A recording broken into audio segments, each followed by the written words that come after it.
députés nationaux et sénateurs, membres du FCC, sur la désignation par le Congrès d'un juge à la Cour constitutionnelle par le Parlement. Nous, députés nationaux et sénateurs, membres du Front commun pour le Congo, FCC aussi, tirons une fois de plus la sonnette d'alarme sur les dérives dictatoriales orchestrées par les présidents des deux chambres du Parlement pour le compte de l'Union sacrée pour la nation, famille politique du président de la République. De prime abord, nous tenons à rappeler à l'opinion tant nationale qu'internationale qu'en date du 17 juillet 2020, le président de la République avait signé l'ordonnance numéro 20/116 du 17 juillet 2020 nommant 3 juges avant la période prévue pour le tirage au sort. Le FCC, notre famille politique, avait contesté la constitutionnalité de cet acte pour 2 raisons majeures, à savoir 1. L'inamovibilité des juges constitutionnels. Les juges constitutionnels ne peuvent être nommés en plein mandat à une autre fonction sans leur consentement préalable, ce qui fut le cas des 2 juges. 2. Le président de la République ne peut remplacer un juge désigné par le Conseil supérieur de la magistrature sans que ce dernier ne se réunisse et ne choisisse un remplaçant empêché définitivement.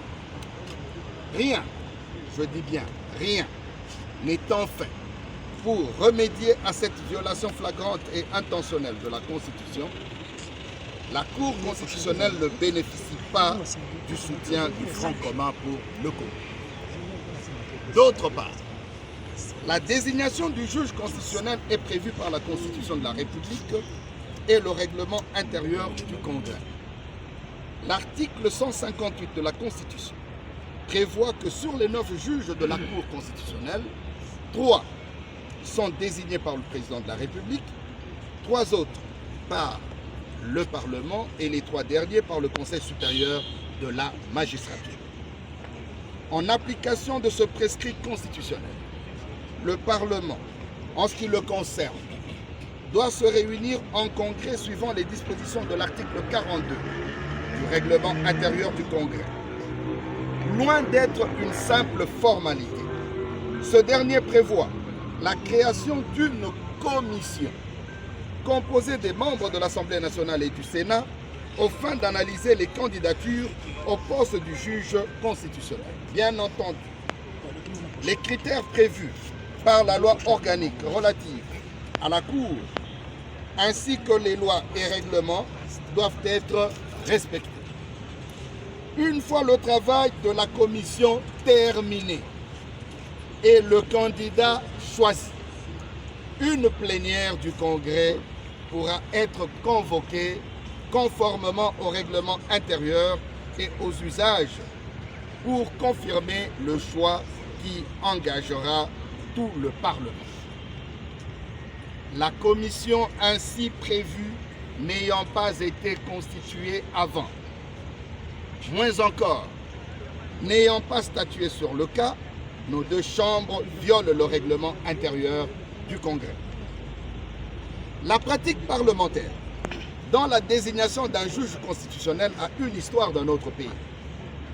La justice constitutionnelle doit être au service du peuple dans son ensemble. Ces acteurs doivent, pour leur légitimité, refléter la diversité sociologique de la nation, la représentativité provinciale et l'équilibre régional étant aussi un élément essentiel à prendre en compte. Jusqu'à présent, cette exigence semble avoir été suivie par le Parlement dans la désignation des juges. C'est ainsi que, lors de la première formation de la Cour constitutionnelle, les juges qui ont été désignés par le Parlement, 2 sont venus de la majorité et désignés par l'Assemblée nationale. Un autre de l'opposition désigné par le Sénat.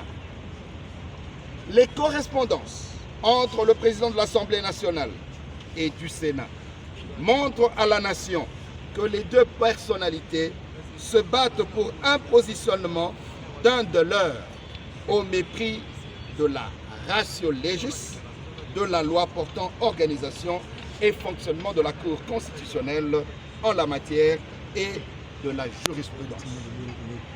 Tenant compte de toutes ces irrégularités, les députés et sénateurs, membres des groupes parlementaires et politiques du FCC, ayant voulu intervenir par motion incidentielle, et cette motion leur a été refusée, ils ne se sentent nullement concernés par cette mascarade et décident de ne pas cautionner une énième forfaiture de l'union sacrée, mue par la seule volonté de placer les leurs dans toutes les structures organisant le processus électoral, tant à la CENI que dans les cours et tribunaux, et prendre l'opinion tant nationale qu'internationale des conséquences de ce hold-up électoral qui se profile à l'horizon. Que vive la République démocratique du Congo, que vive